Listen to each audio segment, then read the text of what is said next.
Hi, this is Linda Shea with Drilling Contractor. I'm at the 2026 IADC Drilling Africa Conference in Windhoek, Namibia. I have with me Mr. Taiwo Olushina, who is COO of Oriental Energy Resources. Taiwo, thank you for being here. Hey, Linda, thank you very much. That's a good introduction. So you spoke at a panel at this conference that was titled Bankable Contracts for Drilling Contractors. So can you share with us what do you see as some of the challenges that you face as an operator when negotiating contracts with your drilling contractors? Thank you. I think some of the biggest challenges we face are the drilling contractors trying to look at the bigger IOCs, the medium-sized complaints, and the smaller complaints as the same, and trying to apply the conditions across the board. The bigger IOCs can afford to take a lot of pain, and they've got a little bit of fat, so they can absorb some losses. For the smaller complaints, that's not workable. Okay, so as long as we're putting the same standards across the board, that's one big challenge. The second challenge is for the bigger complaints. The drilling companies are willing to extend the line of credit to them. Unfortunately, for the smaller companies, it's completely the opposite. They want you to pay basically all the money ahead of time. And for these little companies who are borrowing money or working on credit, that makes it extremely very difficult. So those are two key challenges that we have when we're working with the drilling contractors. So are there any things that you would like drilling contractors to change in the way they work with companies like yours? Well, I think the first thing for me is the drilling contractors need to start looking at everybody as partners. They've got to have a little bit of skin in the game. Right now, they're working at arm's length. I'm just here to provide a service. You pay me for my service. Irrespective of the losses you incur, I'm indifferent. Right now, we got a rig working in Nigeria. It's literally at nearly 50% MPT.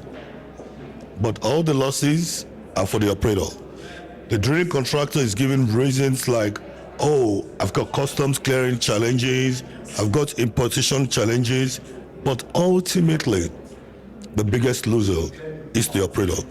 So until the drilling contractors say, look, we got to operate in a different way, to ensure that the smaller companies can break even, it's always going to be the same scenario. So during your time in this industry, over the years, have you seen the relationship between operators and drilling contractors get better or worse, and why do you think that is? Wow, that's an interesting question, because I come from two worlds. So in the good old world, when I was working for the bigger IOCs, it was always a symbiotic relationship.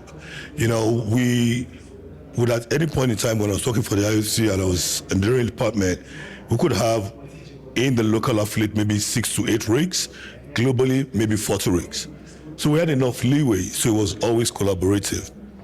Working with the smaller drilling companies, it's completely different. Irrespective of what it is, the relationship is not exactly the same. It's not as collaborative as you expect. The drilling contractors see this as a money-making machine, all right? And I'm hoping that they can rethink that because as long as they're in that mindset, with that mindset, the relationship is not going to get better. Now that I think everybody's feeling the pain, everybody's feeling the loss, both the drilling contractors who now have rigs that are stacked, the smaller operators who cannot develop their fields, I think that opens the door for a collaborative effort. All right, for people to now sit down and say, how can we make this work? That collaboration has started. People are talking. People are forming joint organizations that allow them to contract the rig long term. The drilling contractors are finally realizing some of the standards that we have kept and some of our requirements will have to be let go.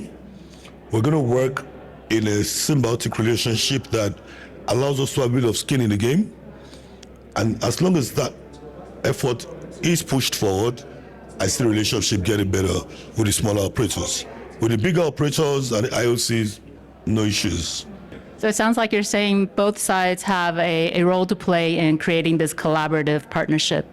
This is very correct. Both sides have a major role to play in this. I think the drilling contractors are leading the drive because they finally realized that with the with the ascent of all the smaller complaints, that's where the work will be. Okay, so if they don't find a solution, then potentially the work will not be there. So now they're making that effort, and I think that's very positive. On the other side, the smaller, medium-sized complaints are also talking to each other to ensure they have what I'll call a band, a group that can sit down and face this, the drilling contractors. And I think when those two meet at a good point, then we'll see real advantages and real growth in the sector. Well, thank you, Taiwo, for sharing your insights. Hopefully, we will see more collaborative relationships between operators and contractors in the future. Thank you for your insights. Thank you very much, Linda. And in reality, that effort must happen. Thank you very much, and have a great day.